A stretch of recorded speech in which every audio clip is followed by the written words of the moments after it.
say a few words of introduction. It is a great pleasure and privilege for us to host Stephen Wolfram for a colloquium at Harvard University's Black Hole Initiative, an interdisciplinary center focused on the study of black holes that brings together astronomers, physicists, mathematicians, and most importantly, philosophers, and where the first image of a black hole was announced a year ago. A few words about Stephen. Stephen was born in London, 1959, to German Jewish refugees. As we just discussed with him, his heritage is close to my home, where my grandfather left Germany around the same time. He's known for his brilliant work in computer science, mathematics, and theoretical physics early on. Stephen was educated at Eton College, where he was taught mathematics by Norman Rutledge, a friend of Alan Turing. He entered the St. John College in Oxford at age 17, but according to records, he found the lectures awful. And so he left in 1978 without graduating to attend the Caltech the following year, where he received a PhD in particle physics at age 20. Stephen's thesis committee included Richard Feynman and Peter Goldratt, whom we all know. Stephen published a widely cited paper on heavy quark production at age 18 and 9 other papers shortly afterwards, and continued research and publications on particle physics into his early 20s. Following his PhD, he joined the faculty at Caltech and became the youngest recipient of the MacArthur Fellowship in 1981 at age 21. In 1983, he left for the School of Natural Sciences at the Institute for Advanced Study in Princeton, where he conducted research into cellular automata, mainly with computer simulations. He produced a series of papers systematically investigating the class of elementary cellular automata. In 1986, Stephen left the Institute for Advanced Study for the University of Illinois at Urbana-Champaign, where he founded their Center for Complex Systems Research and started to work on the computer algebra system called Mathematica, which was first released in 1988 when he left academia. In 1987, he founded the Wolfram Research, which continues to develop and market the program Mathematica. In March 2009, he announced Wolfram Alpha, an answer engine. I first heard about Stephen when I arrived as a long-term postdoc member at the Institute for Advanced Study at Princeton in 1988. People refer to him as a wunderkind, a young genius who decided later on to leave academia. Nevertheless, Stephen had a huge impact on academic life, and I witnessed that on a daily basis when all of my students and postdocs use Mathematica without an exception.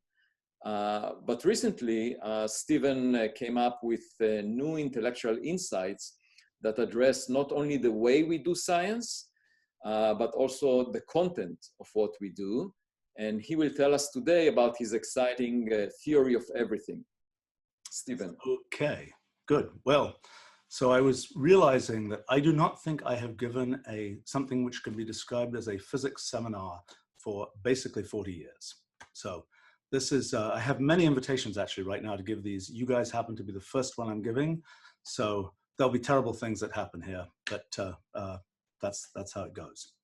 So I want to tell you about something that, as far as I'm concerned, is very surprising. And it has to do with a very promising path to the fundamental theory of physics.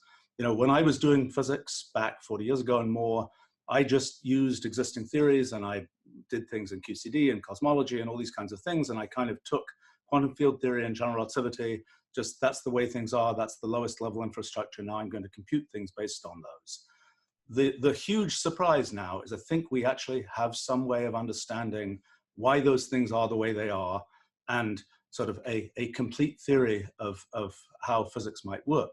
And I have to say, I've been super surprised at how well things are going and how easily things seem to be going. So I want to kind of tell you what we figured out so far. It's certainly not finished, but I think we're on a really interesting path. So, you know, what I'm talking about builds on a whole bunch of ideas that are partly from physics, partly from mathematics, partly from computer science, partly from things that I've discovered from kind of exploring the computational universe of possible programs, and a bunch of kind of new things. But it's a fairly big stack. Many of these ideas are probably quite unfamiliar to most physics type people. And it's actually one of the biggest surprises recently has been how good the contact appears to be. Given that the stack of ideas is very unfamiliar, how good the contact ends up being with a lot of modern, familiar mathematical physics kinds of ideas. And I'll try and talk about those things as I get on with this. Needless to say, in an effort to get to sort of a fundamental theory of physics, things are pretty abstract. But with it turns out one can get some level of visual and other representation of what's going on. So let me give you the kind of the high-level sketch of the high-level sketch, and then we'll start going into more detail. So the basic question, an idea is, can there be sort of a simple underlying rule that can generate all the physics that we know? So let me just give you a little tour of this. So this is kind of roughly, this is sort of a representation of one of the kinds of rules that we're interested in. It's a rule that basically rewrites pieces of a hypergraph, and the rule gets applied many times. When you apply the rule many times, you generate this large hypergraph that sort of in its continuum limit can behave like space, like something that's a manifold, has a manifold-like structure. So this is kind of this is sort of where space comes from. Then what one's interested in doing is looking at the sort of the relationships between the different updating events that are happening here, and that produces this kind of causal graph over here, and that's sort of a representation of space-time. And as I'll try and describe, one of the really cool things that happens is that with certain assumptions and things that I'll describe, special relativity turns out to be something that you can then derive as a property of these systems. And more than that, you can derive first the vacuum Einstein equations, and then the full Einstein equations with energy momentum tensor and so on from this, which I think is pretty amazing and cool. So it turns out that this kind of picture of there's this big hypergraph that's getting rewritten in all these ways, that's one of the things that happens is there's ambiguity in those possible rewritings. And so while here I just showed a particular hypergraph coming out, the truer picture is that there's a whole kind of graph, whole first tree, but eventually graph of different forms of this hypergraph that can come out with different kinds of rewritings that can occur. And it turns out that those kinds of different rewritings that happen make quantum mechanics not just something that you sort of put in, but something that's kind of inevitable in this setup. And what turns out to happen, so this picture in the middle is showing kind of the sort of a combination that we call this multi-way system that shows these kind of different quantum branches and shows these causal edges that connect different quantum states. It then turns out, and this is again really cool and not what I expected at all, that you can understand quantum mechanics as kind of, you can understand space-time as coming from this causal graph, and you can understand space as being these kind of slices through this causal graph. You can understand basically the space of quantum states as being slices through this multi-way causal graph. And so there's this thing we call branchial space, which is essentially a space of quantum states that represents kind of the connections in here essentially represent entanglements between quantum states. And it turns out, and this is again one of the super cool things that I did not see coming at all, it turns out that the path integral is essentially the path integral is the analog of the Einstein equations, but not in ordinary space-time, instead in this kind of branch time multi-way causal graph world. So kind of the analog of what we'll see is the analog of general relativity in in this multi-way causal graph is the path integral. So lots of cool things that happen there. So the I mean, this is sort of the very high level sketch. And I just dropped my glass of water here. Okay, that's good. That's what I get for gesticulating wildly. Let's see whether the water destroys my computer. That will be the next next thing to happen here. All right. So anyway, that's the story here. So let's see. Let me maybe tell the backstory of how I got to this whole adventure. So I mean, back 40 years ago, as I said, I used to do particle physics and cosmology and so on. Having done that, I got involved in using computers to do that better. And that got me involved in the whole issue of kind of building computer languages to, and sort of building artificial worlds in computers. And then I got interested in the early 1980s in the following question. So I'd been interested in various problems in science where typically systems behave in complex ways. And I had kind of first thought was, oh, let's use standard physics and differential equations and all these kinds of things to analyze these complicated systems. That didn't work very well. So I got to thinking, you know, what's a way that I can generalize this notion of modeling that's been so successful in physics, this sort of have an abstract model of a system and see what's going on. What's a way that I can generalize that notion of modeling to something beyond sort of the confines of the particular constructs of mathematics that we happen to have used so far? And so that got me involved in the idea of kind of using the computational universe of possible programs as raw material for making models of things. And so that led to these things called cellular automata, which Avi mentioned. Let's see whether I am in a position to share more windows here, or whether I am trapped. I may be trapped inside. Let's see what happens if I create a new tab here and go here. Okay, let's see whether I can successfully improvise here. All right, so the thing I got interested in is when you have a simple program. Here's an example of a cellular automaton. This is the program for the cellular automaton. And then we're running the cellular automaton by just applying this rule over and over again on this page. The surprising thing is, even when the rule is very simple, the behavior that you get can be complicated. So for example, this is probably that's that same cellular automaton rule, just run for more steps. So the big surprise is, even though the rule is simple, the behavior can be complicated. And that kind of gives one a slightly different intuition about how one might make models for things in science. And that led me to a big adventure that eventually ended up with this book called New Kind of Science, which is about this idea of using computation as the sort of raw material for understanding the world and for making models of things. And I would say that, so that book came out in 2002, and I would say that the overall picture of what has happened there has been spectacularly successful. I mean, after 300 years of basically the dominance of mathematical equations as the way to do exact science, in the last decade or two, we've basically seen this transition to programs being the raw material that gets used for lots of kinds of modeling of things. It's kind of remarkable how quickly and completely that transition has happened. It's happened in a great many areas, but one area it has not happened in is fundamental physics. And indeed, when my book came out, there were lots of people who were excited about it in lots of different fields. I would say the response in fundamental physics was more a pitchfork-oriented response, than in any other field.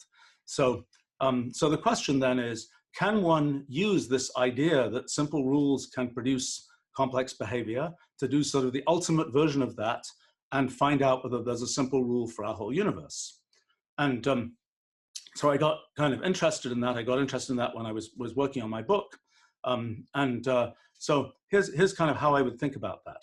So the question is, in creating in finding a simple rule that could produce our universe, we kind of have to go to a very low level. We can't expect that the things we're familiar with in space and time and so on play directly in that rule. we have to have a rule from which all of those things are going to emerge, because there's no way we'll have a small, simple rule if we're going to pack in, you know, the mass of the muon and things right into that rule.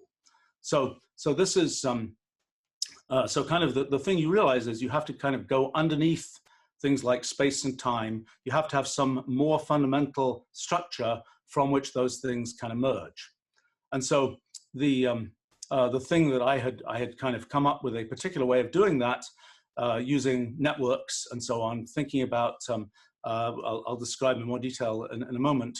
But anyway, I had sort of created that structure, and I wrote about 100 pages about it in this new kind of science book. And I even described things like the derivation of at least the vacuum Einstein equations and so on there. But then after that book came out, I thought, gosh, shall I go on working on this kind of thing? And my polling of physicists said, nobody wants me to work on this. It's like, we're happy, we're doing our string theory, we're doing whatever.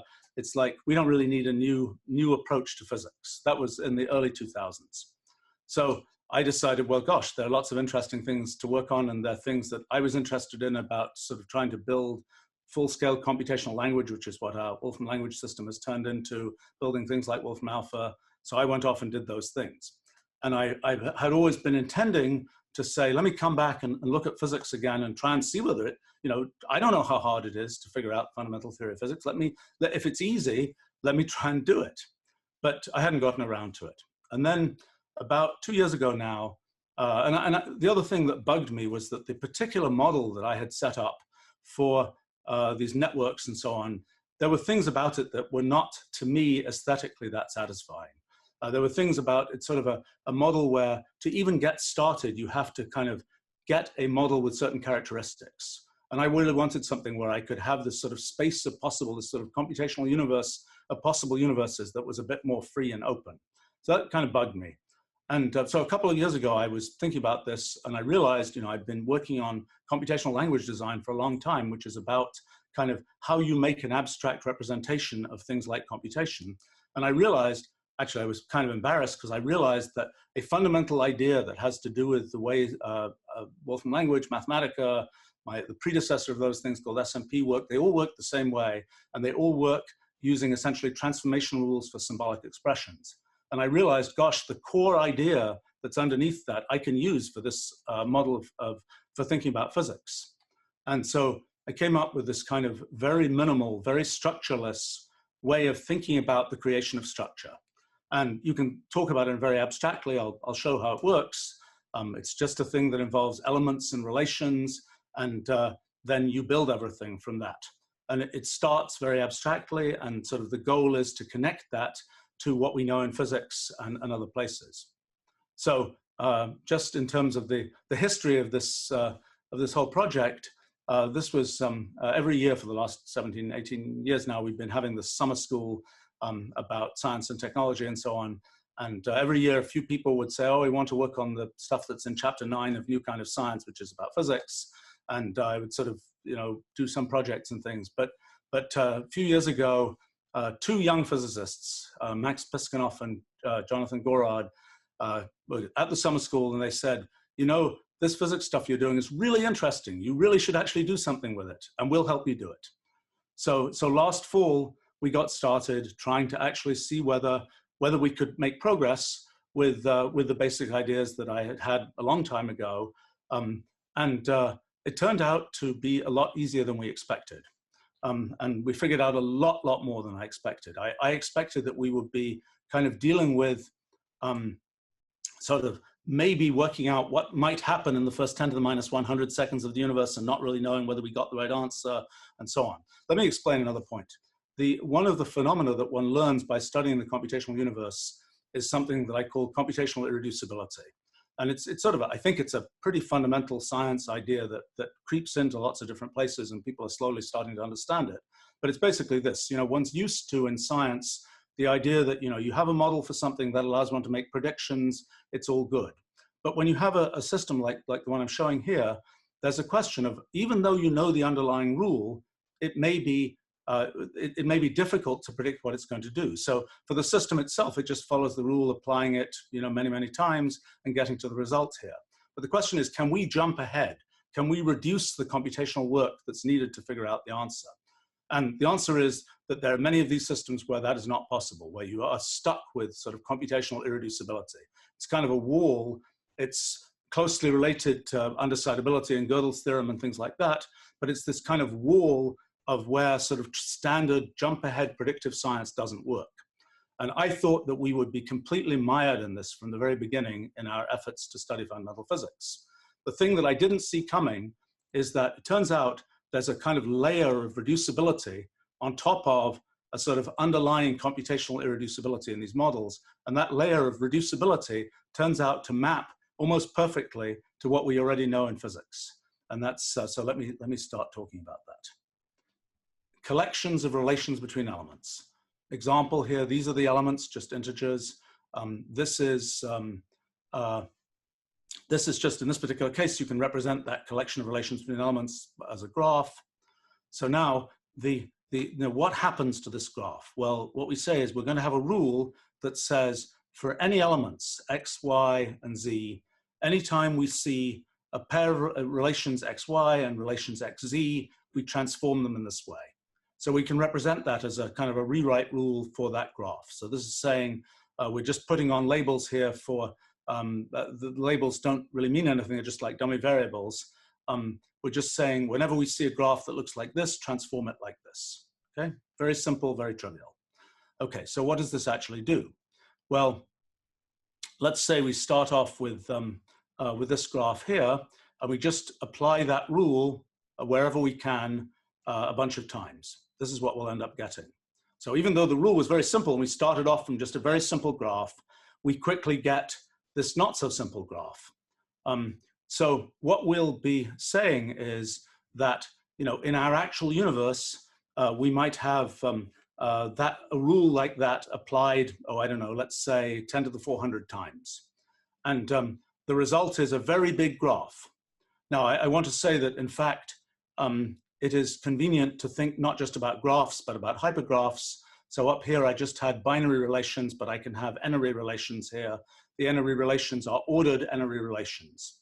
And we'll just have a rewrite rule that operates on ordered n-ary relations. And we get then a hypergraph rather than a graph as the results here.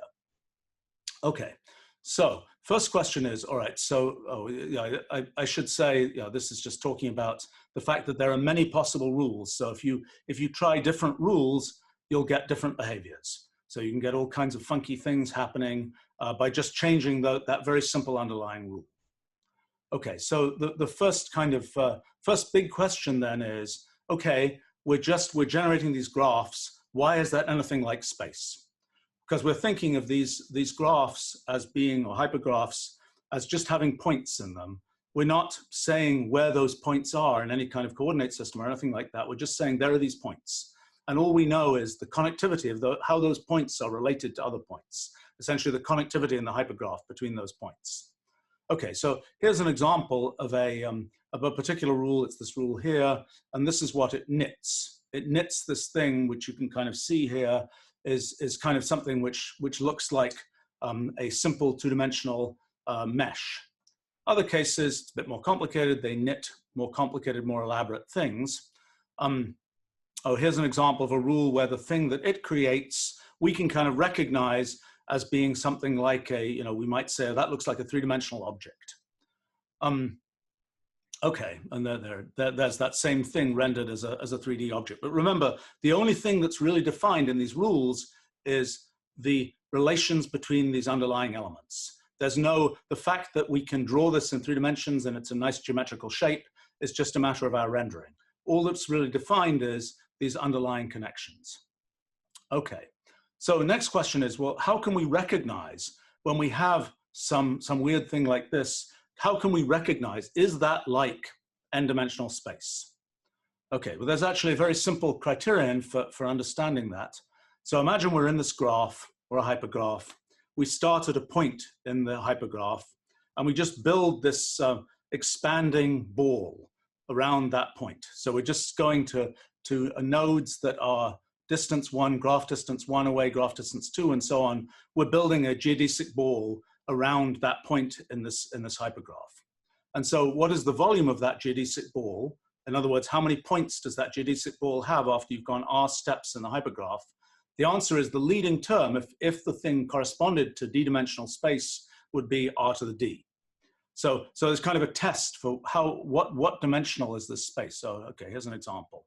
So this is showing the number of the growth rate of the number of nodes that you reach after going a certain distance. And these different curves correspond to different steps in the evolution of the system. And we see that in this particular case, this thing is essentially converging, this particular rule is converging to something whose effective dimension of its hypergraph is about 2.7.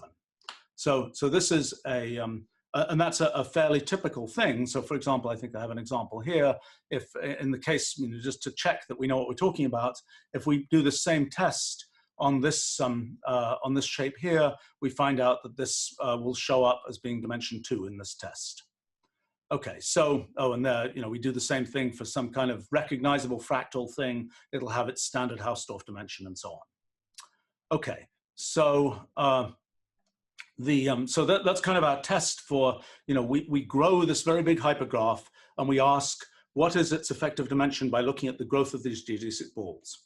Okay, so we can go a little bit further than that. We can look at the growth of geodesic balls and we can say, can we say more about this effective space that we've got? Now, I should explain that if you run 1 million different rules, many of them will produce things that do not limit to manifold-like d-dimensional space. They produce much more exotic kinds of things. They might be exponential dimensional, they might be 0-dimensional, they might have a lot of other exotic kinds of things. I might show a few things, actually, I've just figured out in the last few days about black holes and singularities in space-time. From this, I might have a chance to show that later.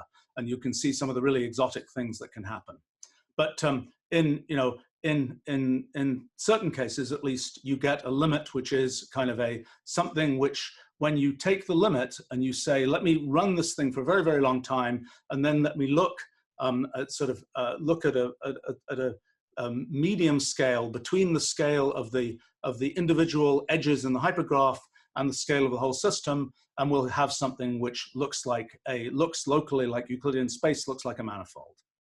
Okay, so next question would be, well, what more can we say about this manifold? Well, we can say things about its curvature. So imagine we're looking at the growth rate of the volume of this geodesic ball. The full formula, which I might or might not have given here, let me pull it up from somewhere. The full formula for that involves r to the d, and then there's a correction term. I think I have it here. There's a correction term which is proportional to the Ricci scalar curvature.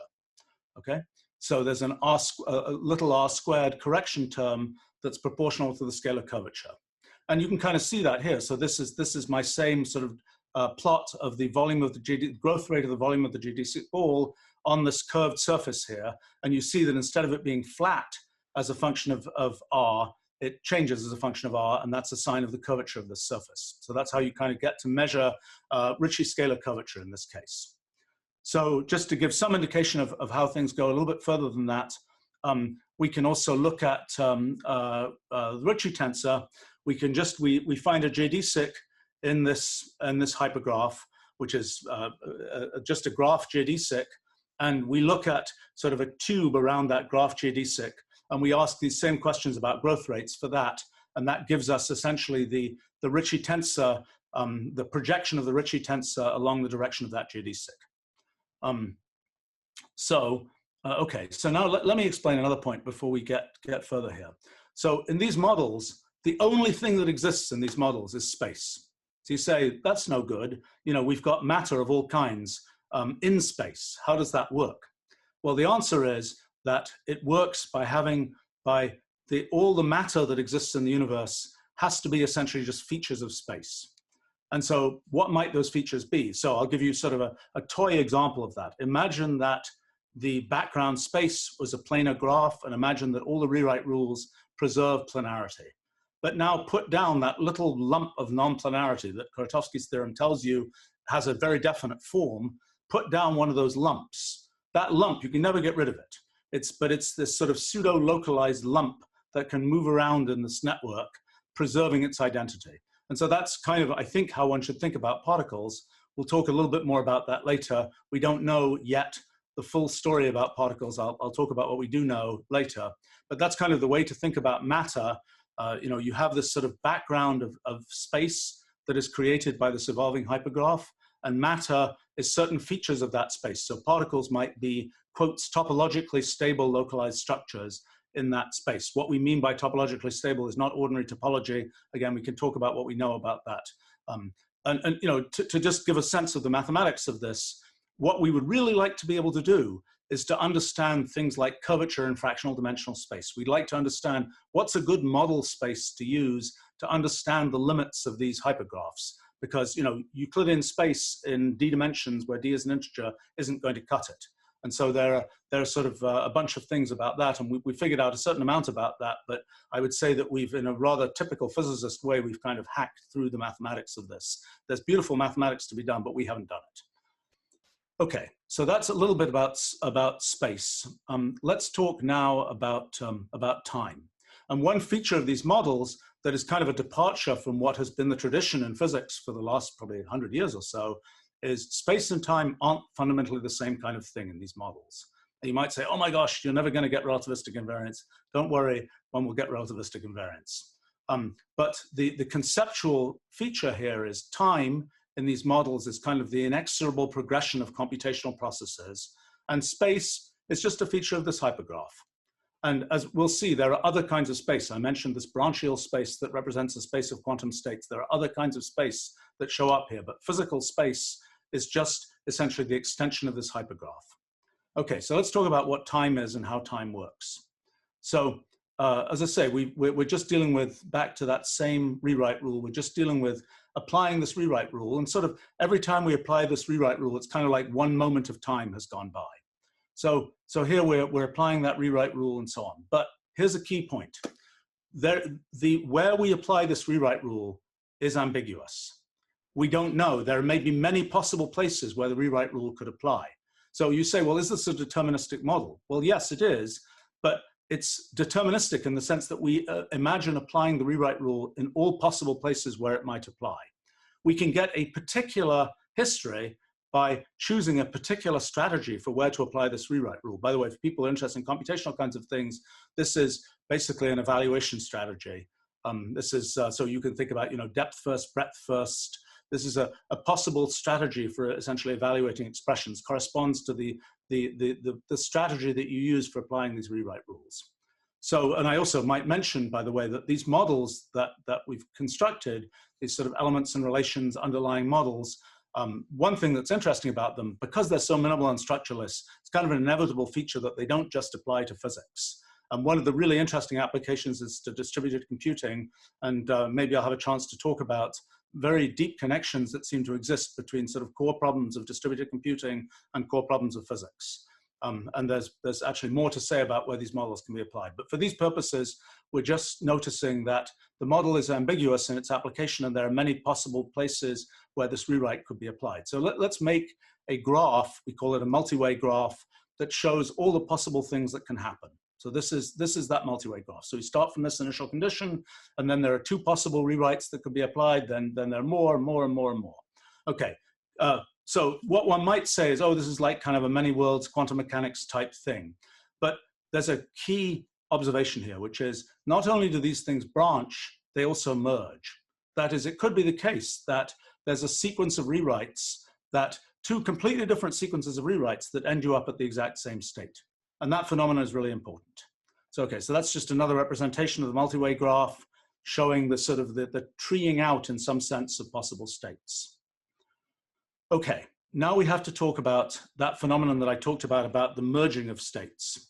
And this is going to connect with sort of an old idea in mathematical logic, sometimes called the Church-Rosser property or confluence. We have a slight generalization that we call causal invariance, but let me explain what it is. So here I'm going to use not a hypergraph as the raw material, but just strings. And these are just strings of characters. So we're just saying there's a rewrite rule that says A gets turned into BBB, BB gets turned into A. So now we start off with just an A, we apply the rule, we get BBB. Now with BBB, there are two possible outcomes we can get, either AB or BA. Okay, so we're building up one of these multi-way graphs. So I have to tell you one thing that I think is kind of amusing is you might ask the question, you might wonder, what is the continuum limit of these string rewriting systems. They're just a sort of toy model for what we're doing. But what is the continuum limit of these?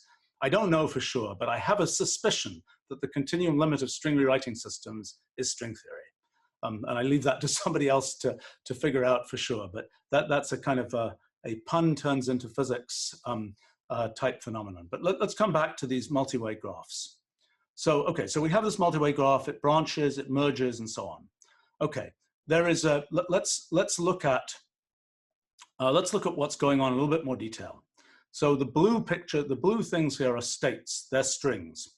The yellow things here are events, they're updating events. This is, every yellow event says, this is an update that we're going to do on the string.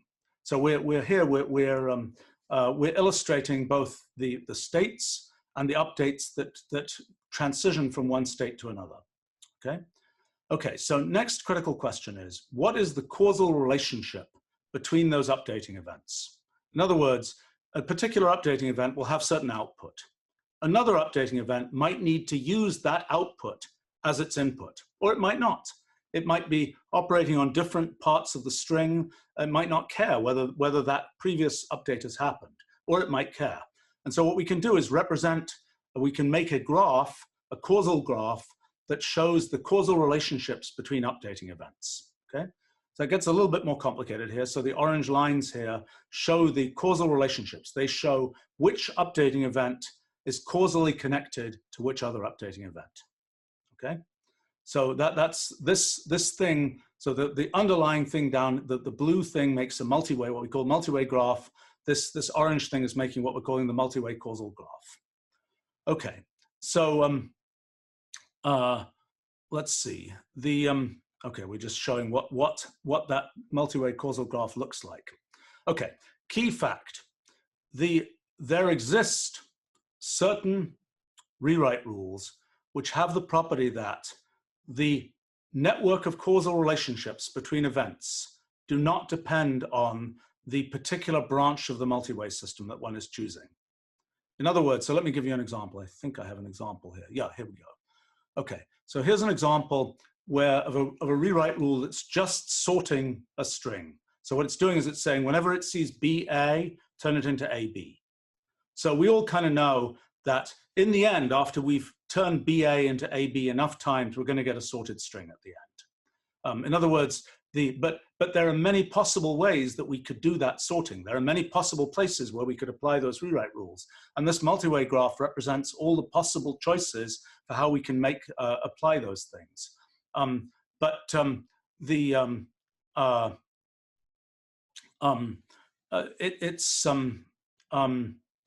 So, gosh, we really only have 10 minutes left. I'm not even close to, well, whatever. Okay, so in any case,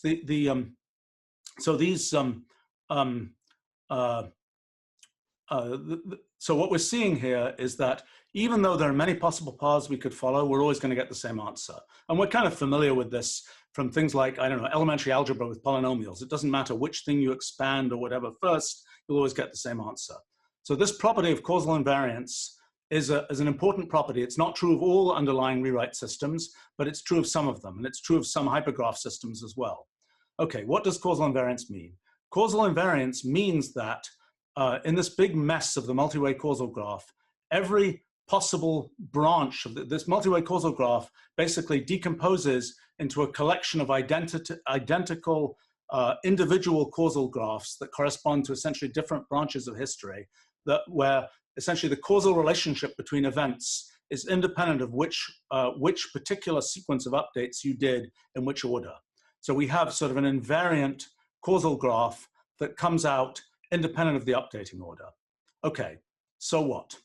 Well, so let me show you an example of how this works. So this is kind of at the underlying level. This is showing us strings of A's and B's, and these yellow pieces are a particular choice for where we do those updates. This is the causal graph that represents the causal relationships between those updates. But what we see is these are different possible choices of which updates you do when, but the causal graph is always isomorphic. Okay, so what does this have to do with physics? Well, imagine that we have our hypergraph, and imagine then that we construct the causal graph that represents the relationship between updating events in our hypergraph. Now imagine that we are an observer. So another thing I should say, and is that sort of an important feature of trying to model the whole universe is that the observer has to be themselves part of this universe and has to be governed by the same rules that the rest of the universe is governed by. But let me, I'm going to try and speed up a little bit here, but let me, so this is a very idealized version of a causal graph. The real causal graphs, I might have an example of one. Do I have one? Yeah, that's what a more real causal graph, the very beginning of a more real causal graph for a hypergraph system would look like. But just as a toy example, let's go up here and we say this is the causal graph. So every event here is affecting two other events, and we can conveniently draw our causal graph like this. Okay, well now let's say we're an observer trying to understand what's going on in the universe. Well, we might want to coordinatize this causal graph, and to do that we would put down some kind of, we would try and foliate this causal graph. We put down some kind of reference frame. So let's say we put down a reference frame like this. This is a reference frame we're allowed to put down.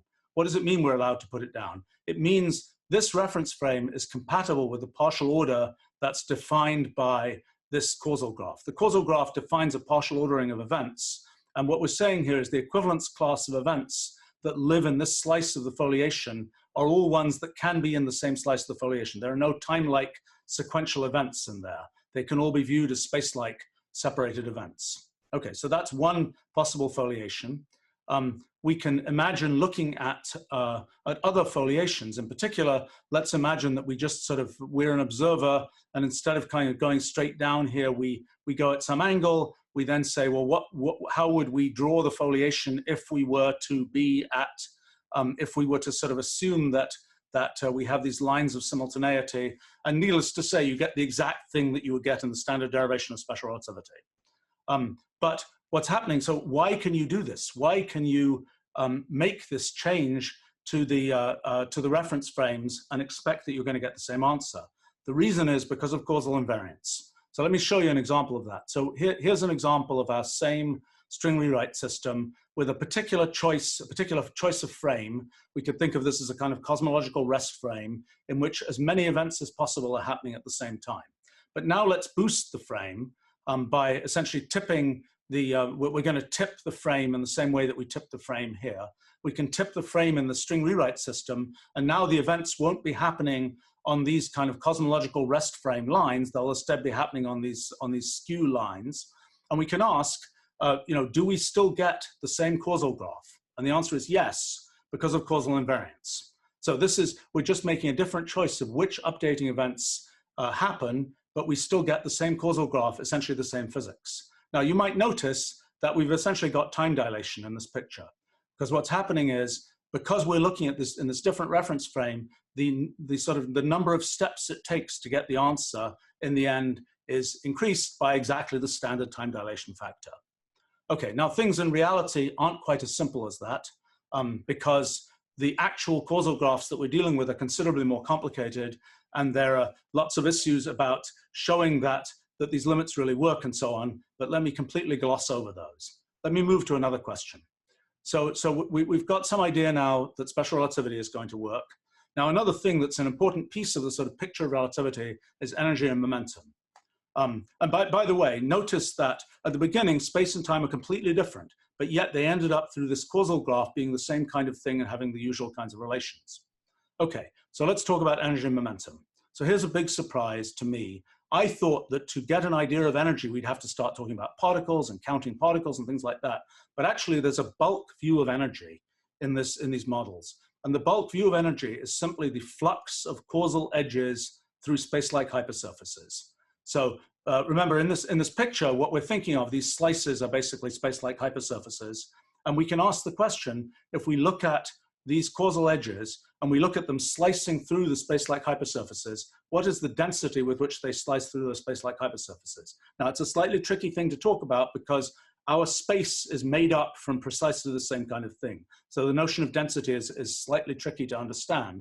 But basically, we can say how many causal edges slice through these space-like hypersurfaces. Okay, it turns out we can identify that as the bulk energy of the system. If we look at the time-like hypersurfaces, we can identify the momentum as being the flux of causal edges through time-like hypersurfaces. Then slightly surprisingly, we get exactly the usual relativistic transformation of relativistic momentum that comes out.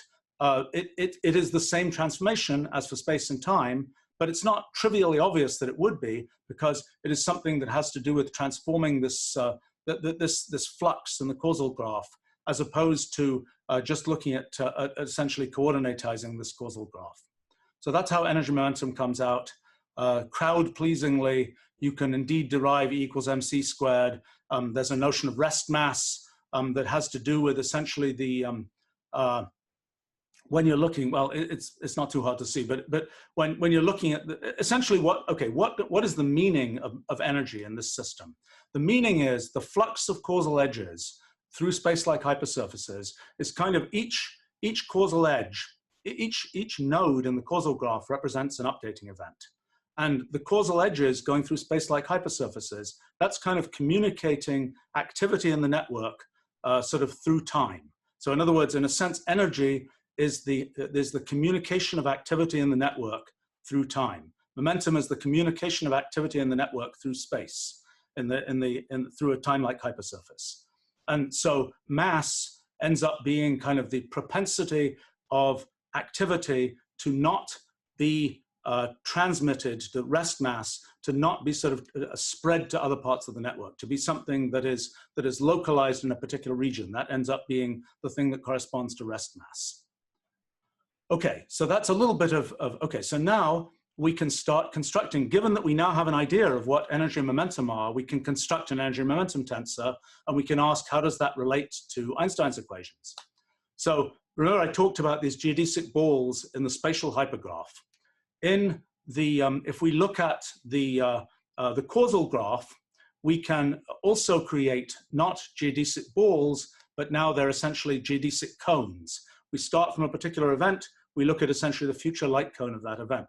It's a little tricky to measure volumes of these cones. We're basically putting down a time-like vector, and we're asking kind of, you go down that time-like vector a certain distance and you cut off the bottom of the cone, what is that volume?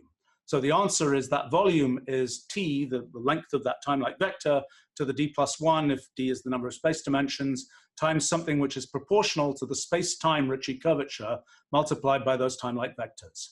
Okay, so that's essentially the volume of these cones. Okay, so now we ask the question. So now we're interested in what can we say about from knowing that that's the growth rate of the volumes of these cones. Okay, so the next statement is, if we're going to have a space that is finite dimensional, then it follows that essentially this Rij, this space-time Ricci, okay, first approximation, let's ignore the matter for a second. Assume we just have uniform sort of energy in space. Then the first statement would be, if we want this thing to limit to finite dimensional space, then r mu nu has to be equal to 0. Then space-time r mu nu has to be equal to 0. And so what assumptions went into that? Well, one important assumption is essentially an ergodicity assumption. So the derivation I view as being very much analogous to the derivation of fluid mechanics from discrete molecular dynamics. You're assuming, in order to get continuum results, you're assuming that you can sort of average over all of these statistical microscopic updates and so on. In our world, computational irreducibility pretty much guarantees that you will have that kind of microscopic randomness and that you'll be able to take these averages. But the full proof that you can do that, well, nobody's ever been able to do that for molecular dynamics going to fluid dynamics. The full pure mathematical proof is certainly not something that we have. There are interesting pieces of it, but we certainly don't have that pure mathematical proof. But we can, at a physicist level of mathematics, we can show that if you're going to have finite dimensional space and you have causal invariance, and there is this microscopic computational irreducibility, microscopic randomness, then it follows that the aggregate effect on this large scale limit must correspond to satisfying the Einstein equations. So we can look at all kinds of things in this space. We can look at geodesics, for example. Geodesics are very easy to define in these causal graphs. And we can look at all the standard equations of general relativity in terms of geodesics and so on, and they all work very nicely. And you can also look at, okay, so how does energy and momentum come in?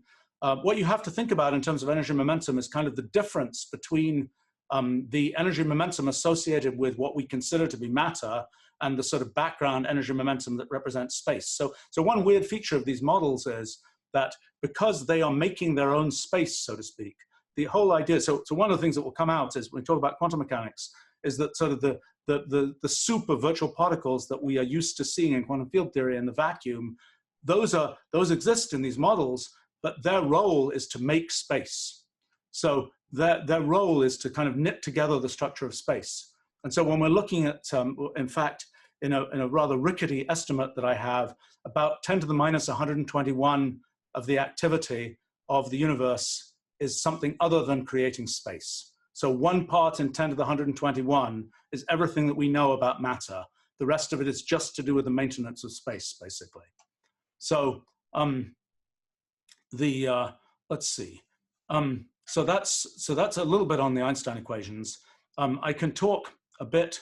I've just done some more recent work on black holes, which I'd like to show you. But this is the way that basically in these causal graphs, there are ways that you get horizons, and they're rather easy to see horizons in these causal graphs. This is kind of a cosmological event horizon as the universe kind of splits in two pieces that aren't going to communicate, at least at the classical level.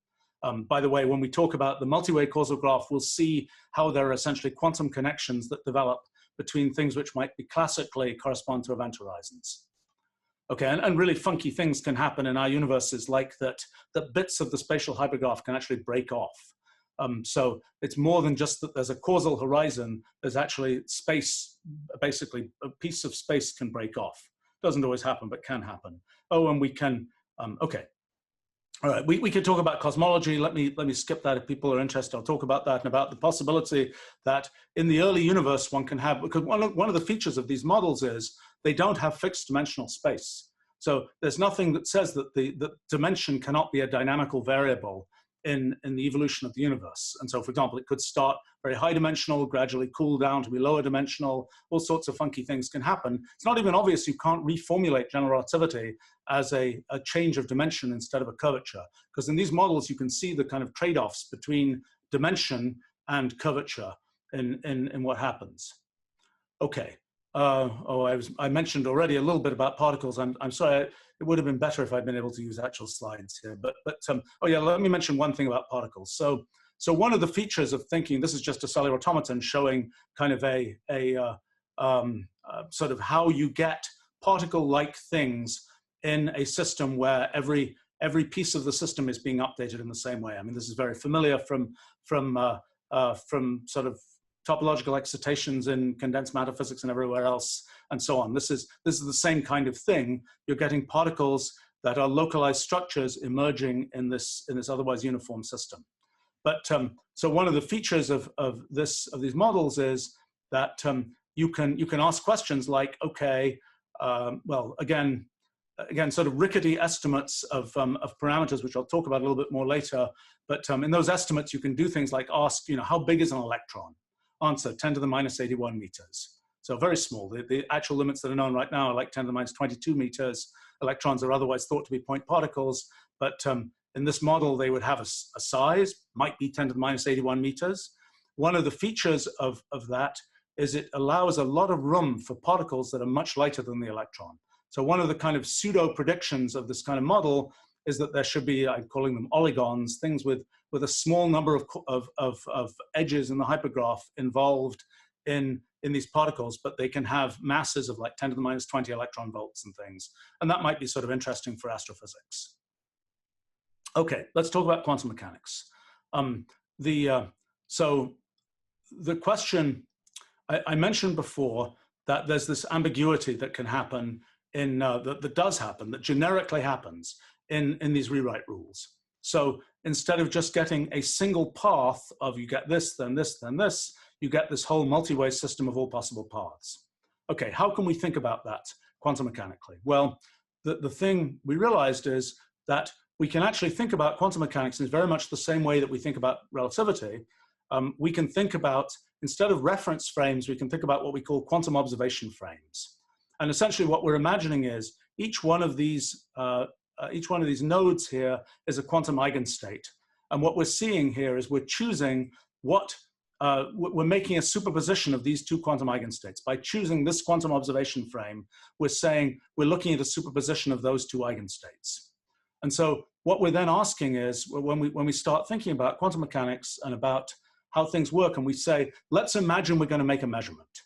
So making a measurement in quantum mechanics is, we can think of as picking a quantum observation frame that has certain properties. So for example, you might say, I want to decide that the outcome of my experiment is, I want to measure this particular thing. I want to decide the outcome is this. I'm going to pick a quantum observation frame in which essentially time freezes after that state has been produced. It's kind of like a black hole being produced, but it's a coordinate singularity that one is generating in this sort of quantum space. That is what corresponds to the sort of the act of measurement here. And what happens is, once you've tried to force that coordinate singularity, it doesn't quite work. In order to keep consistent with the partial order that's been defined here, one ends up having to sort of spread the region that, that one is freezing, so to speak. And that's essentially quantum decoherence happening. So in other words, so this is a view of quantum measurement where you're essentially thinking of things. I'm kind of eliding a bunch of stuff here. So one important point is that in this model, there's this whole multi-way graph of possible things that are happening. And so the question is, why does anything definite happen in the world? Well, ultimately, there's causal invariance, and that causes there to be, in a sense, a definite outcome, except that these things run to infinity, so the notion of a definite outcome has to be a little bit more nuanced. But the other thing is that the observer themselves is one of these multi-way systems. So you're essentially saying, how does an observer who is themselves a multi-way system observe what's happening in this multi-way system? And it's similar to the kind of logic that you would use in relativity to understand how an observer with some limitations about speed of light and so on can understand the world there. Okay, so in more realistic cases, things get much wilder than that. And these quantum observation frames, the possible foliations that correspond to these quantum observation frames get really complicated. I would show here, this is an example of a qubit, basically. You're trying to make essentially a black hole-like thing. You're trying to freeze time for this particular part of your quantum system so that it cannot evolve, so it stays in a quantum pure state. And the way, in this particular case, there's a very simple rule that easily was able to freeze this. In more realistic cases, it's considerably more complicated. Okay, so can we understand, let's see, there's much to say about quantum mechanics. What we can think about is the, let's see where to go next. Let me try and bring up something else. I'm sorry, I don't have quite the right material there because I have beautiful slides. All right, let's see if I can bring this up.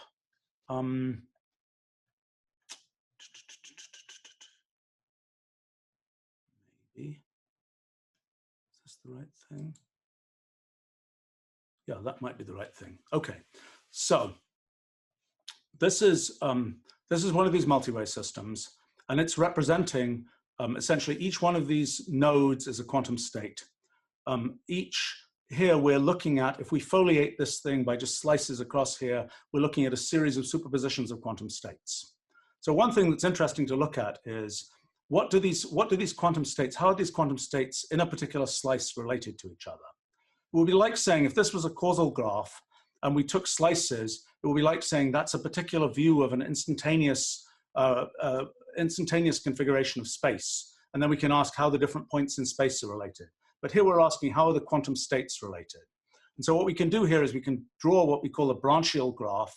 Branchial graph is basically just showing two nodes are connected here if they have a common ancestor in this multi-way graph.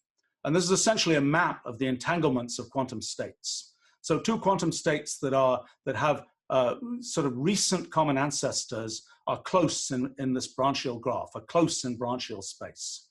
And so what we're seeing here, okay, so now you can ask the question, okay, I mentioned the path integral. Let's talk about the path integral. So essentially what you're interested in is you can think about JD6 through this multi-way graph. And you can think about how how a geodesic can go from state to state to state in this multi-way graph. Now imagine a bundle of GD6. So we're trying to compute, let's say, an S matrix. And we say we've got an initial state that's defined by the starting points of a bunch of GD6. We have a final state defined by the endpoint of a bunch of GD6. And now there may be many GD6 that wind their way through this multi-way graph. So a question is, what can we say, how can we compute essentially the transition amplitude, the S matrix, from that initial state to the final state? Okay, so here's the thing that we only realized quite recently, and I'm sort of embarrassed I didn't realize a long time ago.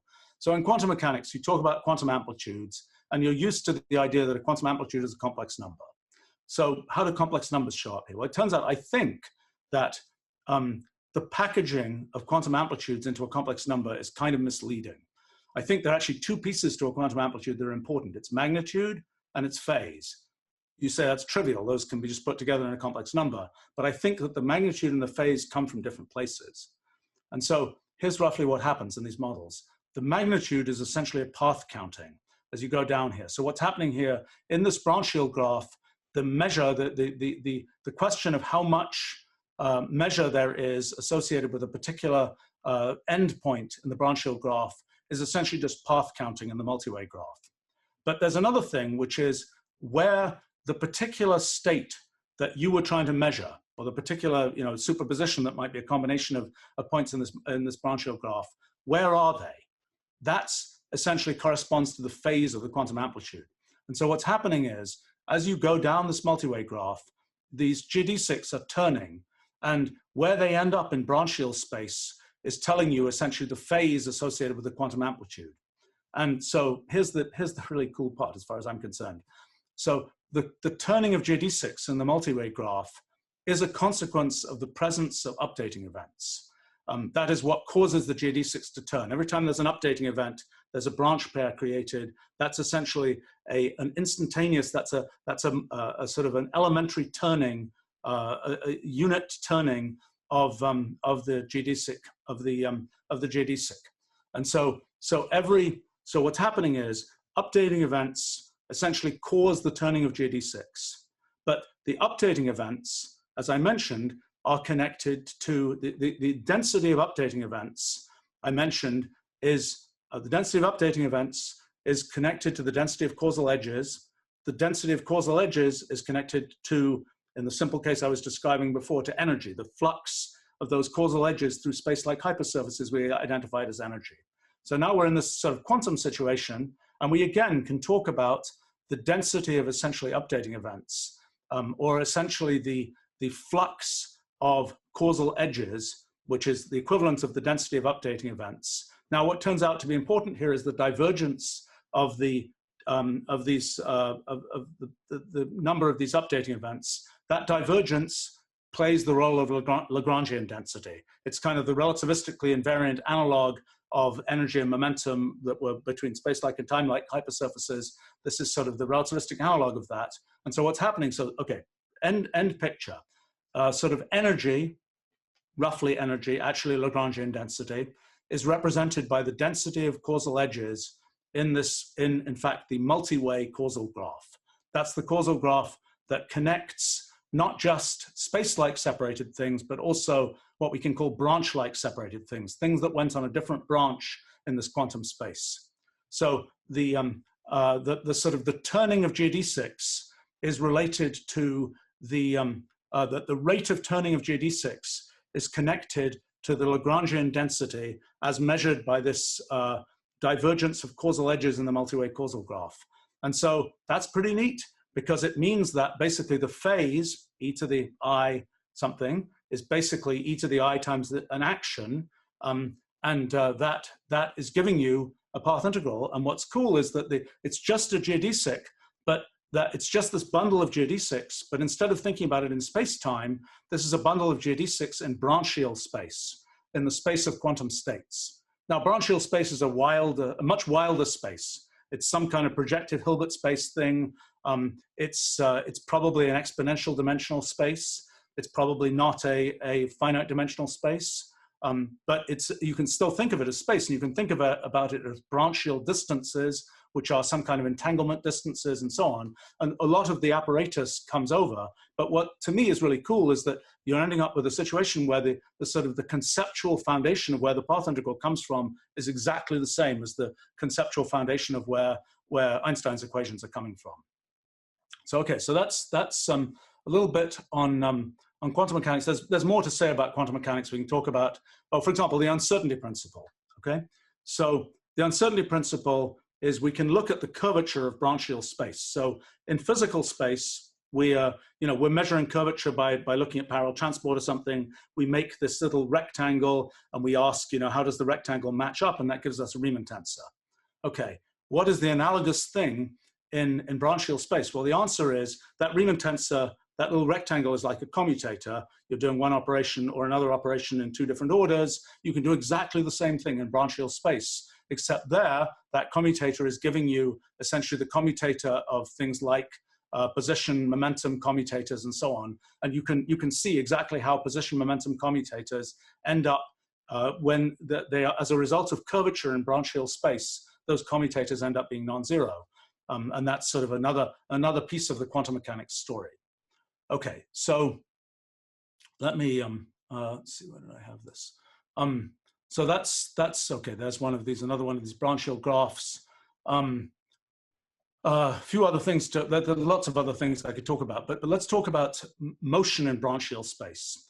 So in physical space, we have this idea of the speed of light as a limit to the rate of motion. The speed of light is kind of the constant of proportionality between an elementary sort of evolution in one step in the causal graph and how far that goes in physical space, the identification of that in physical space. Well, in branch Hill space, we have the same kind of thing. So we have actually there a single branch pair has a certain extent in branch Hill space. And that extent in branch Hill space is just like we have light cones in physical space, where from an event we affect a certain increasing size of region in physical space. So in branch Hill space, we have the same kind of thing. We have what we can call entanglement cones. And so entanglement cones tell you there's a maximum rate at which you can entangle new quantum states in this branch Hill space of quantum states. So actually you can get all kinds of cool things, because what happens is you end up with this multi-way causal graph, which has some causal edges that represent spatial connections and some causal edges that represent branch Hill connections. In other words, some causal edges that represent two events that are separated in physical space, other ones separated in branch Hill space, in the space of quantum states. And so there's a whole bunch of things one can do in looking at kind of the interplay between those things, and I think those are relevant in black hole horizons and so on. Let me see if I can pull up something there. Let me see.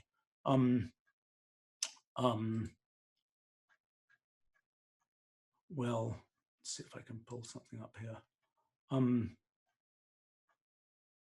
Yeah, let me roughly say, so you can have a physical event horizon that is in physical space, and that corresponds to a, okay, what is an event horizon? I literally just posted, I wonder if it's actually been posted yet. I just posted something I just wrote in honor of you guys, because I'm writing this whole series of kind of, let's see, of, oh yeah, great, of kind of bulletins about things happening in our project. I would say that one feature of this project is we're sort of running it as a very open science project. So we're kind of live streaming even our internal discussions about it. Okay, so you can see the related live streams and related notebooks. So we're posting all of the kind of notebooks about everything. Okay, pathologies in space-time. Let's see where I can find some. Okay, so that's kind of a cosmological event horizon, which has two light cones that are disjoint. We can kind of map out. This is kind of the. We can kind of map these kind of causal connections between different regions of space-time. This is an extremely toy black hole. So extremely toy because there's a piece of space here on the side where you can go backwards and forwards, but there's also a place in this causal graph where once you go there, you're stuck. It's a one-way trip into that part of the causal graph. So we can represent that by this kind of causal connection graph. We say, this is the rest of the universe. This is what's inside the black hole. You're on a one-way trip there. And you can go and you can look at different kinds of things that can happen. And for example, it's very easy to understand something like a space-like singularity is basically just time terminates. There's a place where all the light cones just go splat and everything stops. That's corresponds to a space-like singularity in our models. So you can ask the question, if we find a black hole-like singularity, these are more exotic kinds of things that can happen. If you find a black hole-like singularity, these are ordinary, well, these things here are sort of ordinary causal graphs. And they're showing what happens in sort of in space-time. Or this, if you look at different possible rules, you can say, what happens? Well, there are a lot of universes that don't have any horizons at all. There are some universes that split into two sort of cosmologically separate pieces. There are universes that have one black hole, two black holes, weird kinds of nested black holes, and so on. But so the thing that I didn't manage to finish as I was thinking about this, but that you can ask the question, oh, actually, this is an interesting phenomenon. This is a kind of classical version of Hawking radiation, which I can talk about if people are interested, which I think may happen. Okay, so this is, okay, the quantum case. So this is an ordinary causal graph, which shows in this case two very trivial, well, these are basically two time-like singularities, two separated time-like singularities, very trivial case. Okay, but now let's ask, if we, instead of just taking a single path in the multi-way graph, let's look at all paths in the multi-way graph. In other words, let's look at the and let's from that generate a multi-way causal graph. And so what this is showing is that instead of just having two separated pieces, two causally separated pieces, and this is not a good picture yet, but there are two roughly causally separated pieces, except that there are, in branchial space, there are connections between what's inside here and what's not inside here. So I think the way to think about this is that because we have this maximum entanglement speed, there is not only a causal event horizon, but there is also an entanglement horizon. And that represents the, which is not spatially localized in quite the same way, but you can have a situation where essentially the entanglement horizon is outside of the causal event horizon. And so you can essentially preserve, for example, quantum information in the zone between the entanglement horizon and the causal horizon. What's kind of interesting about this is, I haven't made them yet, but we should get to be able to actually make pictures of how that works, which is really pretty interesting. And we can see kind of how in these branch pairs, we can see how one member of the branch pair ends up going to the other side of the causal horizon and other ones don't, and all those kinds of things. So one of the things, so one thing you might ask is, okay, what is this maximum entanglement speed? What's it equal to? We don't really know because it's hard to set a scale in these systems. But I think my very rough estimate is maybe it's 10 to the 5 solar masses per second. Okay, that might be completely wrong. Might be wrong by many orders of magnitude, but that's at least a rough estimate of the maximum entanglement speed, which is measured in energy because it's sort of related to h bar.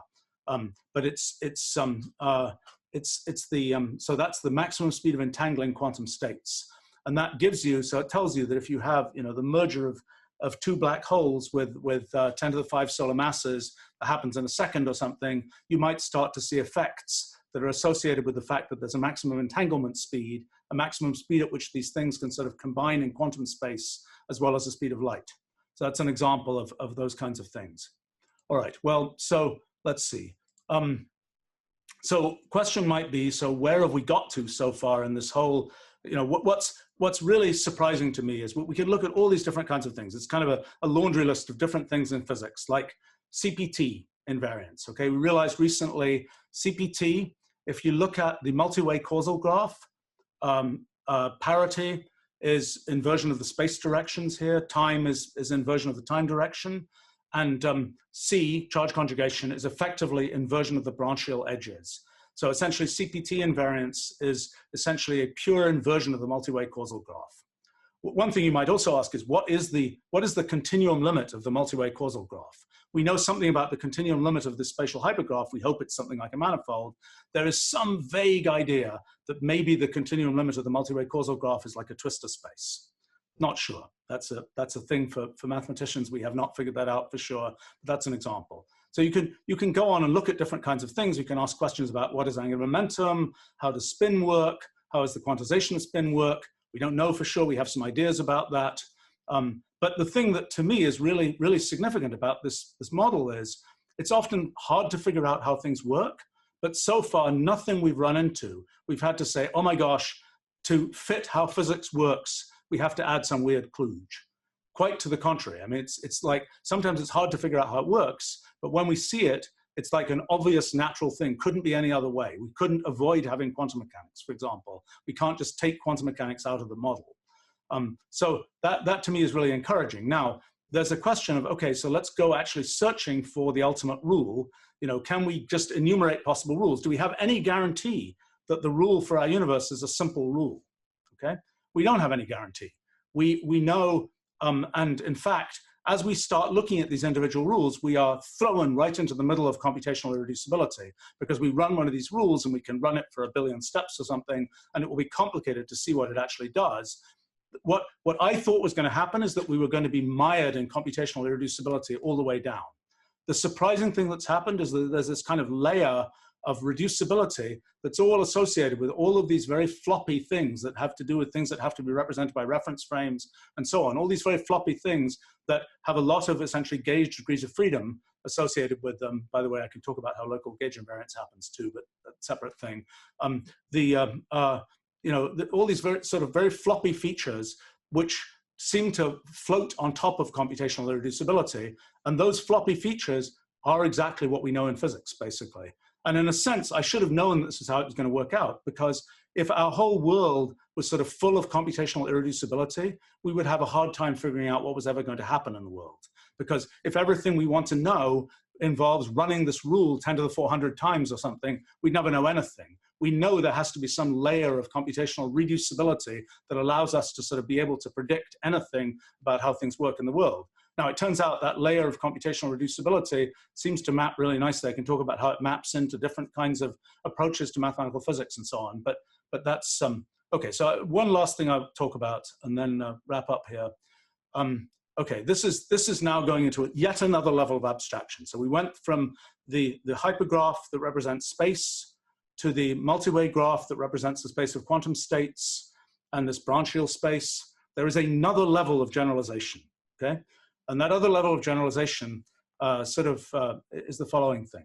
So you say, gosh, you know, let's find the rule for the universe. Okay, let's say we have the rule for the universe.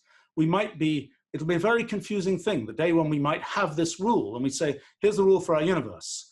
Why is it this one? Why did we get this particular rule? Why do we not get another rule? And it's kind of a, you know, if that rule is simple, it's kind of a very anti-Copernican moment, because, you know, post-Copernicus, we've kind of had the point of view that there's nothing special about us. Yet if we end up with this particular very simple rule, it's like, oh my gosh, we got the universe that has this simple rule. That's very special for us. Okay, how does one understand that? Okay, so here's my current understanding of this. So here's the idea. So I've been talking about how at every step, there's a particular rule applied. But there are many possible places where that rule could be applied to a given hypergraph and so on. But imagine you took something more general than that. Imagine that at every step, every possible rule can be applied. So there's a countable number of rules. In fact, for a universe of finite size, there's a finite number of rules that can be applied. But at every step, all possible rules can be applied.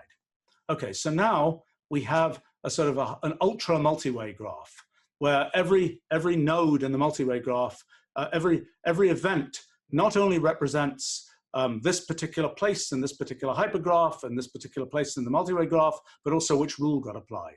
So we end up with this kind of ultra multi-way graph. Okay, so an interesting fact about the ultra multi-way graph is that it is inevitably causal invariant. So that means that it doesn't matter, in some sense, it doesn't matter what path we followed through this. And that allows us to basically play the relativity game, essentially, again, in this space of rules. And so we have this thing we're calling ruleal space, which is the space of all possible rules. And you can essentially imagine making reference frames, kind of observation frames, in that space of all possible rules.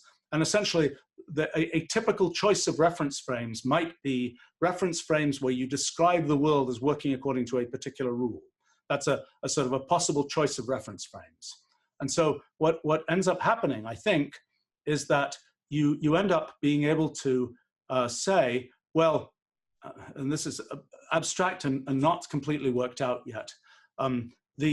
Essentially, instead of having to say, we've got this rule and no other, what you're saying is, we've got all possible rules operating, but the reference frames that we choose to use based on our way of interpreting the universe correspond to essentially this particular rule. So it's not like the universe fundamentally has that particular rule. The universe fundamentally has all possible rules, but our particular choice of reference frame. So, I used to say, when people talk about extraterrestrials and, communicating with the aliens and things, I used to say, well, at least the aliens will have the same physics because they live in the same universe. But I've now realized that just isn't true, because there can be completely incoherent views of that same kind of ultra multi-way graph that correspond to different sort of foliations of that graph that correspond to completely different views of what we consider important in physics. So, okay, so then it turns out that you can look at, for example, the same thing. I mentioned light cones and entanglement cones. There's a similar kind of cone in rulal space, and there's a maximum speed in rulal space. And these have to do with essentially the maximum speed of translation between different rule systems in this space. And I think that there's I think independent of anything to do with physics, this study of kind of the space of all possible rules and so on gives you a very geometrical view of things like computational complexity theory that in its own right is pretty interesting. And when you have things like, for example, computational reducibility is the analog of a black hole in rulal space. And that's so you can kind of apply these same ideas. And okay, the challenge question is, what is the analog of Einstein's equations in rulal space? And I have some ideas about that. And the sort of continuum limit of rulal space actually plays somewhat with ideas about sort of mathematical versions of machine learning, different topic. I did mention distributed computing. I might say that this whole question about how you organize distributed computing. Distributed computing is about a bunch of computers doing things potentially asynchronously, but with certain partial order relations about who has to do what first.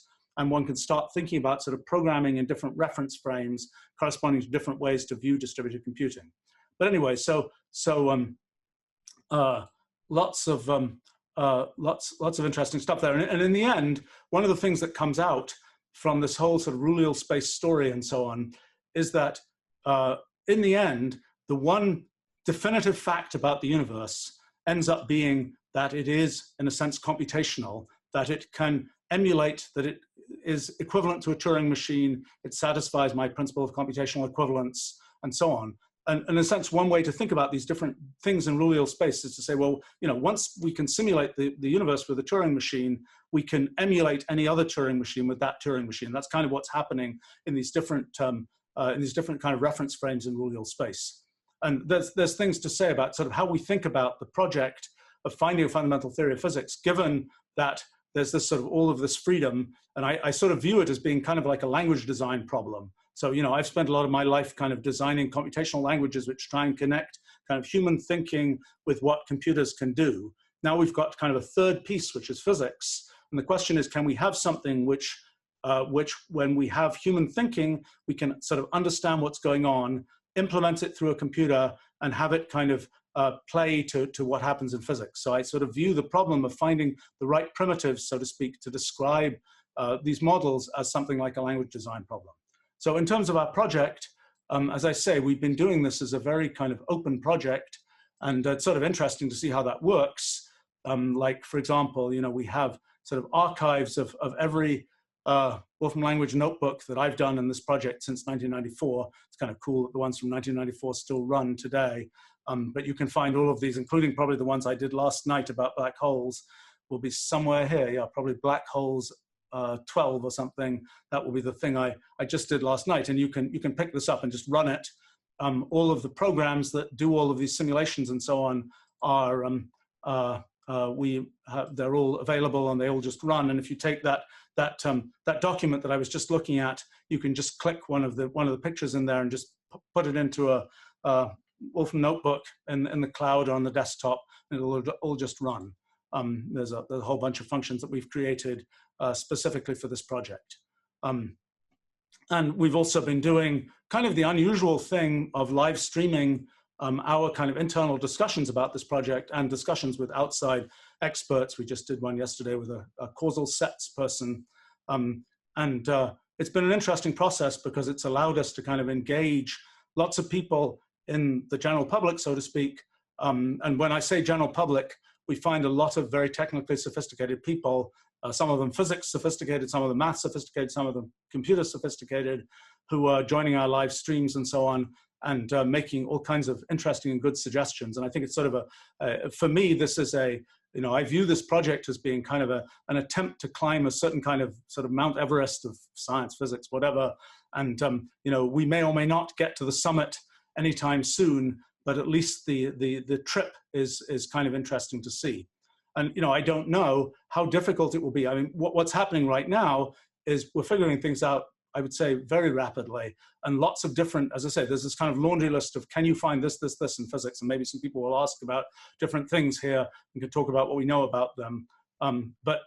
It feels like we've got we've got a good paradigm here that is allowing us to make a lot of progress. And as I say, one of the things that's really nice about it is all of these ideas, whether it's ER equals EPR, or whether it's ADS CFT and things. I think those play directly into a bunch of things that we're doing.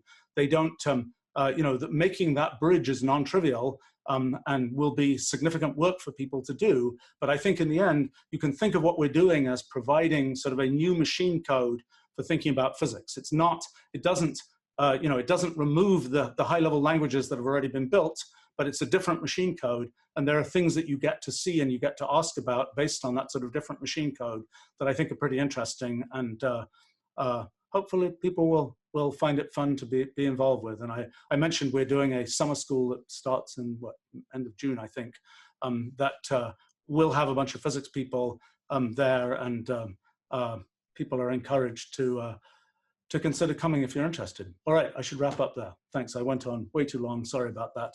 But I'm happy to try and answer any questions people have. Thank you very much, Stephen, for a wonderful talk. Out of the box thinking that I very much salute. I mean, the mainstream in physics has not been very innovative in this way, and it's very interesting to hear a completely different perspective. Two immediate questions that come to mind. If there are young people in the audience that would like to help the project, what would be your advice? What would be the easiest way for them to engage and help? Come to the summer school. We have a bunch of physics graduate students, physics undergraduates, and so on coming to the summer school. That's that's kind of the because the things I've told you here, I've given you sort of a high-level view. There's considerably more detail. There's 1,000 pages of stuff already to read about this. We're sort of trying to figure out what's the best way to present it. Now, I might say that on our website, we have a just a very, we have a how you can help section. So I think some of these things, like working out the connections between our models and existing theoretical frameworks, that's a really valuable thing to do. And people have started on that, understanding what is the relationship. So for example, category theory, okay, categorification.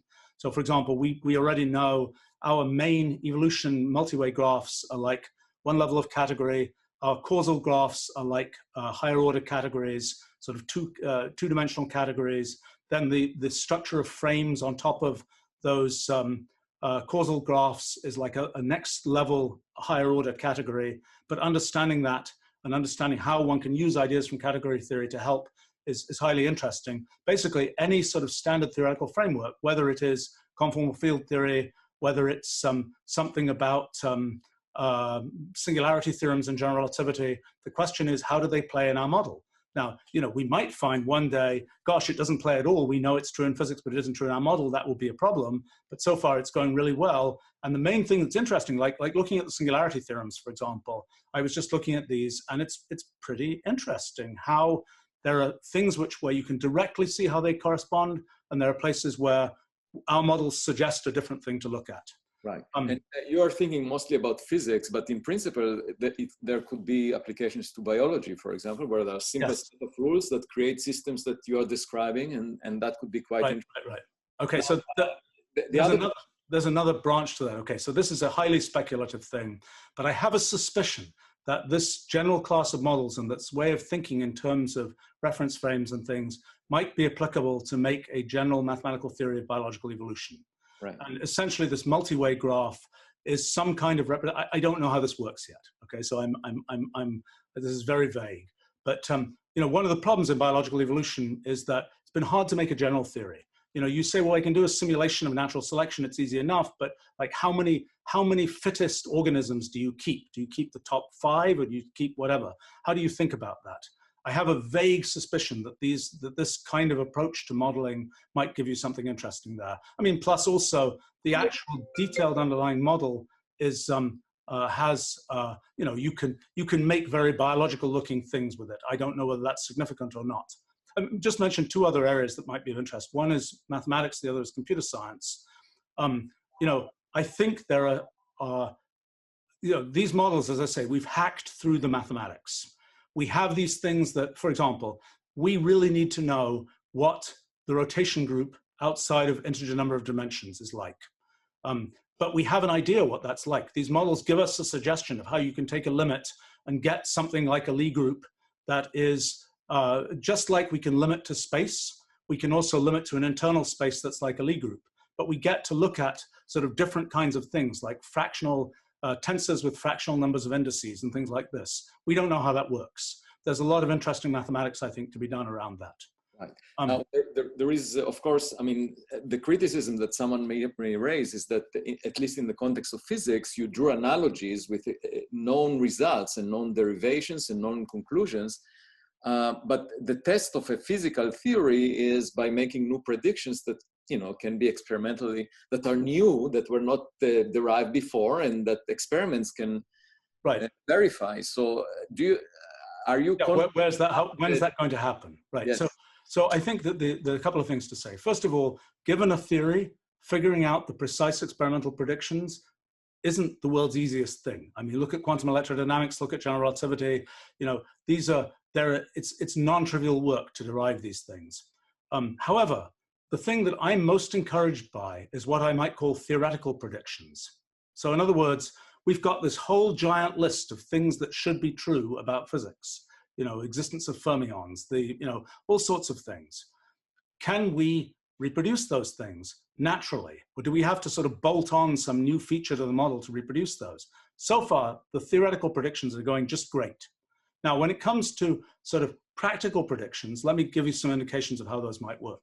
So one of the things that's difficult for us is we don't know the overall scale of things. We don't know the elementary length. We suspect, you know, as I say, I have a very lousy estimate that says the elementary length is about 10 to the minus 93 meters. But that might be wrong. It might be wrong by 100 orders of magnitude for all I know. It's pretty clear it's much smaller than the Planck length, but beyond that, it's not clear. So not knowing that scale kind of, you know, when I say there might be something that happens in a merger of 2 10 to the 5 solar mass black holes, I don't know if it's 10 to the 5 solar mass or 10 to the 3 or 10 to the 200 solar mass black holes. So that's a problem, that we don't yet know that scale. We will start to have a pretty good idea of that scale once we know more about how particles work. And that's, you know, clearly, if we can find a rule where we reproduce the mass ratios of the particles, I think we're in, you know, I don't know whether you think that's significant. I think that would be super significant. You know, that we generate, you know, we have an indication that there might be particles with 10 to the minus 20 electron volt masses and things like that. Most other theories haven't really had a natural reason to think there might be such light particles that might be relevant to dark matter and so on. No, moreover, the masses of particles are given in the standard model, they're not derived. And so it's sort of like a theory of epicycles, you know, that used to explain the planet motions, but with finely tuned parameters, right? That's the situation we have right now with masses. So, but yeah, then came Newton's theory that from a fundamental point of view was able, you know, just with a small number, I mean, there wasn't any free parameter, but you could explain all these orbits. So if you can explain the masses of particles in a simple way, that would be an amazing. Okay, so, you know, we can have various checkboxes. It's like, get the path integral, get general relativity, get gauge invariance, things like this. And one of the ones which would be really cool is, okay, so the one that I think is going to be easier is getting the local gauge groups. Okay, I think, so one question is what's generic and what's specific, right? So what we've discovered, to my surprise, is that general relativity and the path integral are generic. They happen in a wide class of models. It doesn't matter what the underlying rule is. It's similar to what happens in molecular dynamics going to fluid dynamics. It doesn't matter that you're dealing with water versus air. They both satisfy the Navier-Stokes equations. But now if we want to ask what's the viscosity, then we need to know, is it water or is it air? And that's the situation. So the question is, what's like the Navier-Stokes equations and what's like the actual value of viscosity? And I don't know yet for the local gauge groups. I have this slight suspicion that we will be able to say something generic there and that won't be specific. I'm guessing that the particle masses will be specific, but I don't know for sure. And so that's, but then there are other predictions. So here's another one that has to do with quantum computing. So here's a thing that, so our model has a very definite view of how quantum mechanics works. And actually, one of the ways that we sort of prove that we're reproducing quantum mechanics, and this is an amusing thing, is what I might call proof by compilation. And so what we're doing, actually, we might even have this done by tomorrow. You can watch the live stream tomorrow and see whether we manage to make it work, is a compiler that goes from a quantum computing framework that we've been building, standard quantum computing framework with standard quantum gates and so on, goes from that framework, compiles it into our multi-way systems. Okay, so in other words, it's taking the exact formalism of standard quantum information and compiling it to a multi-way system, except there's a big difference, which is that we get to actually describe the measurement process. Normally in quantum, in quantum mechanics, quantum information, it's just like you do all these quantum things and then there's a measurement, and that's sort of magic. But for us, we get to have a micro description of measurement. And so it's quite interesting from a quantum computing point of view, because as you think you're doing, some Shor's algorithm factoring thing, and you're treeing out all these possible sort of quantum paths in our multi-way system, you can actually see them being treed out. Then when you do the measurement, you have to corral the whole thing back in again to make a definite measurement, but we actually get to see that process happen. And so I think there are going to be some very interesting theoretical results. Again, how that theoretical result translates into decoherence times for practical quantum computers, I don't know, but being able to make theoretical statements about what can happen, I think will be possible. This is fascinating. Yeah. Well, why don't we open up the floor for additional questions from other people in the audience? So you can raise your hand on the participant list, or you can just speak if you see that you're not getting the attention you need. Andy, you wanted to ask. Go ahead. Go ahead, Andy. You need to unmute yourself. Andy, yes. Yeah, okay, got it. So two related questions. One, are these hypergraph updates, are they reversible? Can you go in the other direction? And nope. So how do you see unitarity? So unitarity must emerge as some kind of approximate concept? Okay, so let me explain. Reversibility and unitarity are two completely different things. So unitarity in these models is actually trivial because, as I mentioned, the magnitude of these quantum amplitudes is determined by path counting. And unitarity is essentially the statement that, again, some more details, but basically unitarity, the quantum unitarity is trivial. Reversibility of microscopic laws, any kind of microscopic reversibility in the classical sense is non-trivial. And that has to emerge from essentially an equilibrium state of these microscopic updates and so on. That's not something that's built in, which is probably a good thing because we have time reversal violation in reality and things like that. But unitarity, the pure quantum unitarity, is essentially a necessary feature of the fact that the magnitude of quantum amplitudes is given by path counting. If you go backwards in time, eventually get to the first point, right? The first graph. Yep. So how do you have unitary transformation to something? Because what you're looking at, unitarity applies in the multi-way graph, right? So you're saying there's a sort of a single path at the top, and that magnitude of pathiness is spread among all the other paths as you go forward. So that counting always works out. It's you're concentrating all that probability or something back into that single initial graph, but that's how it works. Okay. Other questions? Don't be shy. There are lots of people on the call, but apparently, please. Just mention a physical phenomenon, and we can talk about how it might work in these models or not. Come on, there's lots of physicists. By the way, one comment while people are thinking that I wanted to make is that if you take a solar mass collapsing on its Schwarzschild crossing time, that's roughly 10 to the minus 5 seconds. So you can get your 10 to the 5 solar masses per second, even for a stellar mass black hole. That's interesting. See, one feature of all of this is there are all kinds of cosmological things that might come out of this, but actually doing the astrophysics and so on to work it all out, that's non-trivial. So for example, I wouldn't be surprised, I was talking to Andy a few weeks ago about this, in the case of photons essentially in orbit around a black hole, I suspect that our entanglement horizon business has different implications for example, photon-photon correlations. And if you're looking at the photon-photon correlations and for photons orbiting a black hole, but to actually work that out is a whole bunch of physics that we haven't done. But speaking about that, you are probably familiar with the Shapiro delay. Do you know that? It's a phenomenon in general relativity where, if you move through, near an object, the time is ticking differently, and so there is a time delay associated with it. And the person that you mean gravitational redshift, or you mean something different from gravitational? Is actually Erwin Shapiro, who raised his hand right now. So we should ask him to speak. He had some delay before he raised his hand, but he raised his hand. So okay, all right. Erwin, go ahead. Oh, we should unmute you 1 second. Yeah. That introduction.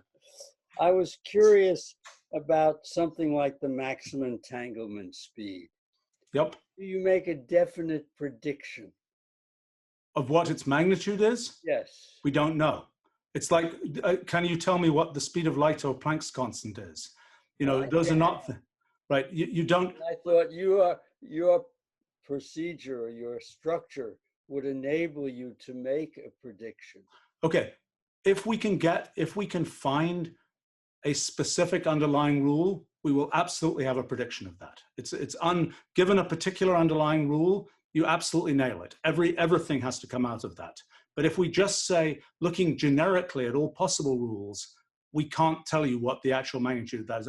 Look, I do have a derivation, okay? So it's not completely, let me show you that. So let's see. This is an attempt to understand the scales that occur. But I would say that this is what you find. So okay, so there are definite things here. There's a quantity I call psi that. So why do we not end up with Planck units? The key reason is because our multi-way system, the Planck energy, as people know, is actually quite big. The Planck energy is, the energy of a lightning strike or something, what, 10 to the 19th electron volts or something. That's a surprisingly big number. But in our models, the relevant elementary energy is the Planck energy divided by essentially the number of parallel threads that exist in this multi-way graph, which is a very big number. And so you end up being able to give it, but we don't know what that number is. So call that number psi. Then we can work out, a bunch of relations between elementary lengths, elementary times, and so on. There is a possible estimate for psi that turns out to involve a transcendental equation, which has the nice feature that it is very insensitive to specific parameter values. It's not completely insensitive, but it's as you vary parameters, this quantity varies from 10 to the 114 to 10 to the 117. So it's not a big variation. Whether that range of parameters is correct, I don't know for sure. But we kind of lucked out that this transcendental equation doesn't depend much on the value of those parameters. With those assumptions, we can then compute what the elementary length, the elementary time, all those kinds of things are. But I don't know if those assumptions are right. We will start to know if those assumptions are right if we can connect anything to some actual physical observation. Then we'll know if those parameters are right. And of course, Stephen, if you put these numbers on the table, immediately one can think of constraints from astrophysics that one can put. Absolutely. Yeah, right. Yeah. So that absolutely, and so for example, the the existence of particles with masses. So this says there's an elementary mass unit. This says that mass is quantized in units of 10 to the minus 30 electron volts. So if you find a particle that has a mass of 10 to the minus 40 electron volts, these numbers are wrong, right? So, I mean, this says, and the question is, are there particles which are a small number of units of the elementary mass? Maybe there are. You have to recognize that the Broglie's wavelength of such or the Compton wavelength corresponding to this mass is bigger than the size of the universe. So indeed. But yeah, that. Right. Yeah. So, I mean, as I understand it, I'd like to know. I mean, as I understand it, the constraints on dark matter particles, by the time you're at 10 to the minus 20 electron volts, you start to not have as many constraints. I mean, the main question is, what's the decoupling of these particles in the very early universe? That depends on things like interaction cross sections. That in turn depends on whether you think that they decouple when the universe is three-dimensional, or whether you think they decouple when the universe is exponential dimensional. If they decouple when the universe is exponential dimensional, they get very, very, very cold by now. And that's, but I mean, there's a lot of detailed stuff to work out, and I haven't done that. Well, that's wonderful because it gives opportunity for people to contribute to your project. Yeah. No, I mean, this is what I'm excited by that, because there's a huge amount to do, and as I say, I feel very good about the framework, but there's lots of actual work to be done. Yes. So let's make a deal that we will hear from you again. I mean, we can set a time for that, but it may not be prudent because it all depends on how quickly you converge to something much more significant. I suggest that— I think it's undecidable. This is one of the problems. Yeah. It's not a— Let's say the following, that once you, double the amount of knowledge that you have, we will invite you again to learn more about what you've learned. And it's really fascinating, and I encourage the young people to learn more about it at the summer school that you mentioned.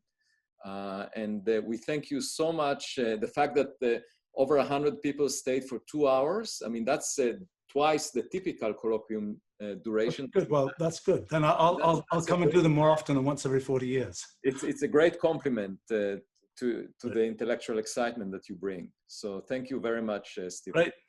Okay. Nice to see you all. And by the way, just if you want to get in touch with us, please just go find the website and go find the contact us thing on the website.